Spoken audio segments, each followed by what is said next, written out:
Hashtag Yoga, sekarang saatnya kita melakukan sebuah pembahasan. Pembahasannya tentang dunia kehamilan. Yes. Tentang dunia wanita, tentang keguguran. Waspada nih, harus waspada yang pasti. Betul, cuman kali ini memang kita nggak mau memfokuskan pada keguguran, tapi mungkin di sini ada ibu-ibu di luar sana yang sudah menikah tapi entah kenapa kok sulit ya punya anak. Betul. Either nggak jadi-jadi, atau mungkin keguguran, atau mungkin karena ada satu dan lain hal. Betul sekali. Kalau menurut pengalaman gue sendiri, istri gue pertama pernah keguguran. Akhirnya nunggu tidak terlalu lama sih untungnya, tapi sempat desperate nih, sempat putus asa.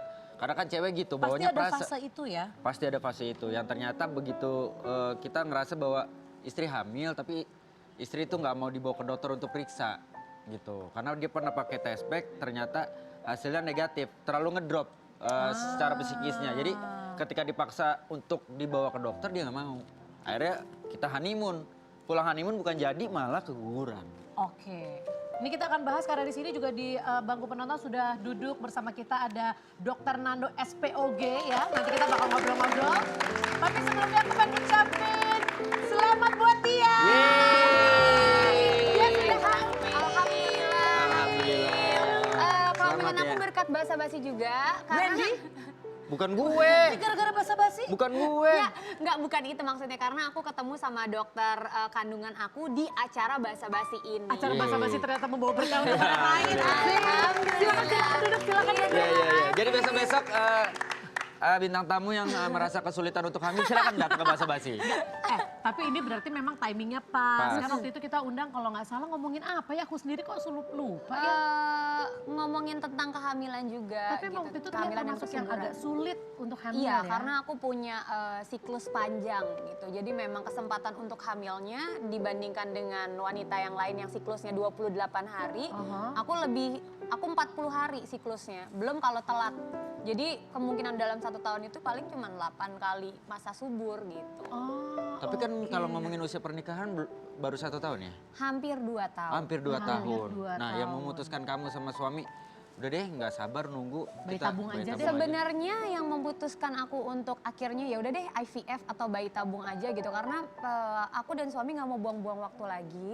Usia juga Semakin suami bertambah. udah setengah, bentar lagi 40 juga. Aku juga udah masuk ke angka kepala 3 juga dan memang yang baik itu kehamilan itu kalau bisa 30 ke bawah tuh yang masa-masa subur. Nah nanti di atas 30 ke atas tuh udah mulai-mulai tahap-tahap katanya lebih sulit. Waduh gitu. dok, saya butuh bantuan dokter nih kayaknya untuk anak kedua nih.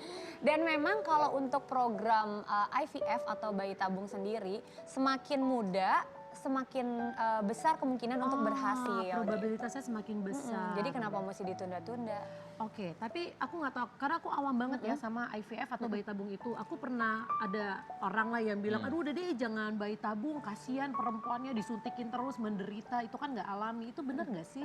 Memang disuntik, suntiknya itu nggak seribet yang dibayangin orang gitu. Suntiknya itu cuman paling 8 kali, tergantung si telur-telur kita terstimulasinya berapa lama. Kebetulan aku alhamdulillah cuma 8 hari udah terstimulasi dan 1 hari cuma 1 kali suntik. Itu suntiknya di mana sih? Di 2 jari di bawah pusar. Jarumnya panjang dong buat masuk ke Enggak, rahim? jadi jarumnya benar-benar masuk semua itu cuma segini doang dan yang nyuntikin juga suami. Jadi jadi gampang kayaknya ya. Kalau aku pengen, ada ibu-ibu yang nyuntikin sendiri, cuman kebetulan aku agak takut jarum suntik. Jadi aku suami dibantuin yang sama nyuntik. suami. Sama suami. Dan suami sebelumnya nggak pernah nyuntik. Oh gitu. Ini berarti maksudnya yang berusaha digambarkan di sini berarti semudah itu, bahkan orang awam pun bisa. Iya, betul Seperti sekali. itu. Dan mungkin orang pikir bakal jadi gemuk. Justru aku gemuknya itu sebelum dari proses IVF atau bayi tabung ini aku banyak minum obat hormon kan. Nah itu yang bikin aku naik 6 kilo. Waktu proses IVF sampai aku dinyatakan hamil malah aku turun 1 kilo. Oke, ini menarik sekali ya karena aku sendiri tuh belum pernah ngobrol langsung gitu, selalu cuman dengar kata orang. Tapi ya mungkin alhamdulillahnya adalah Tia belum pernah mengalami ya, nggak ada riwayat keguguran. Alhamdulillah belum Alhamdulillahnya pernah nggak ada dan hamil jangan sebelumnya. sampai. Jangan seperti sampai, itu. jangan Tadi aku iseng-iseng browsing ya, ternyata artis-artis Indonesia itu cukup banyak yang mengalami keguguran seperti ada Ashanti, kemudian Sarwenda juga beberapa kali keguguran. Dan ternyata kasus yang paling sering salah satunya adalah kekentalan darah. Itu aku juga ngalamin pengentalan darah itu. Jadi aku akhirnya disuntik setiap hari itu karena kekentalan darah aku untuk mengatasi supaya jangan sampai keguguran. Oke, itu kayaknya menarik banget. Nanti kita bakal bahas ya Wendy ya. Pastinya. Tapi sekarang kita ada tayangan kekentalan darah berhubungan dengan susah hamil bagi wanita. Ini dia.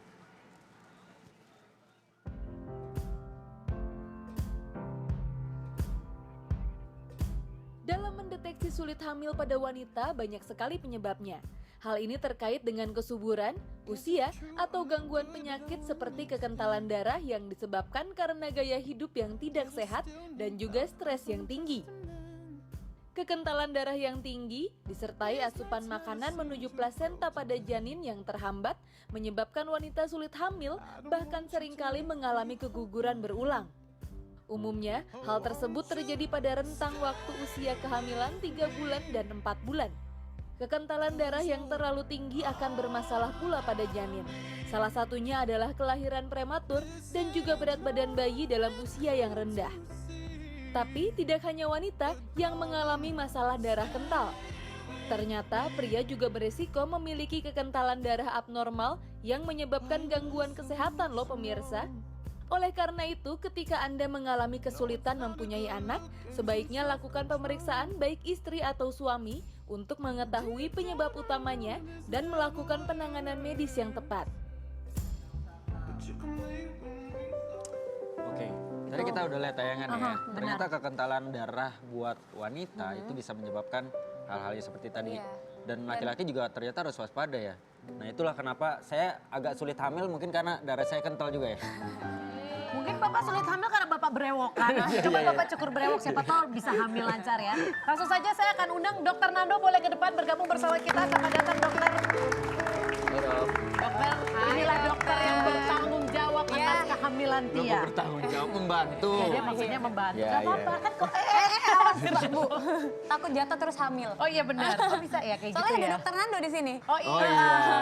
Enggak kan kadang-kadang kan kalau bahasa TV emang kita harus kasih yang kontroversi dulu. Betul, Biar orang, betul. kok dia bisa bikin Tia hamil? Ternyata Nah, dibantu prosesnya. Tapi ini menariknya gini. Tapi ntar aja deh, karena sebenarnya pada saat Tia pertama kali konsul sama dokter Nando tuh gak sengaja ketemu aku. Ingat nggak? Iya. Terus aku nanya, loh Tia ngapain di sini? Iya, gue mau ketemu dokter Nando. Oh iya lagi syuting juga. Gue lagi syuting juga, makanya lagi kita syuting juga. ketemu. Pap smear gitu ya? Iya, waktu itu aku pap Iya. smear. Tapi sekarang kita pengen ngomong soal kekentalan darah ini. Tadi Tia sempat cerita juga kalau dia malah ternyata setelah hamil kekentalan darah. Sedangkan katanya orang kekentalan darah susah hamil. Udah gitu katanya bisa gugur. Nah ini gimana sih kalau ngomongin soal kekentalan darah? Jadi memang kekentalan darah itu makin sering ya sekarang ya di Hah, masyarakat makin sering? kita, makin sering terjadi, makin banyak. Tadi kan di tayangan juga udah kelihatan ya. Jadi memang karena gaya hidup masyarakat kita yang memang banyak makanan berlemak, gaya kurang hidup olahraga, itu bikin darahnya jadi lebih kental. Dengan Susah minum kolesterol air putih tinggi gitu. itu bikin darahnya kental. Gitu. Tapi kita sendiri kalau darahnya kental kita ada rasa sesuatu nggak? Biasanya pusing. Pusing. Terasa Pusingnya kepala datang di berat, saat-saat pusing. tertentu atau setiap saat pusing? Bisa tertentu aja, nggak mesti terus-terusan. Jadi frekuensi pusingnya bertambah. Iya. Itu cewek cowok ya dok? Itu cewek cowok. Oh, Ya. oke. Biasanya nanti untuk kekentalan darah ini kalau biasanya kita gabung pemeriksaannya sama dokter penyakit dalam bagian hematologi. Jadi ada khusus tuh dokter penyakit dalam. Oke. Itu banyak orang-orang yang udah tua, usia di atas 40, mereka punya kekentalan darah, obatnya sama kayak obatnya Tia. Minum pengencer darah, tablet. Oke. Suntik enggak ya dok ya? Suntik enggak? Suntik nggak cukup minum. Cukup minum. Nah ini apa yang menyebabkan si kekentalan darah ini sulit hamil dan bahkan bisa menyebabkan keguguran? Ya, jadi memang kalau darahnya kental pasti asupan darah ke bayinya pasti berkurang. Jadi paling sering terjadi di kehamilan itu kalau misalnya ada kekentalan darah, bayinya bisa keguguran di trimester pertama atau 3 bulan pertama. Lalu yang kedua, bayinya kecil. Jadi pada saat lahir ukurannya nggak sesuai dengan yang seharusnya.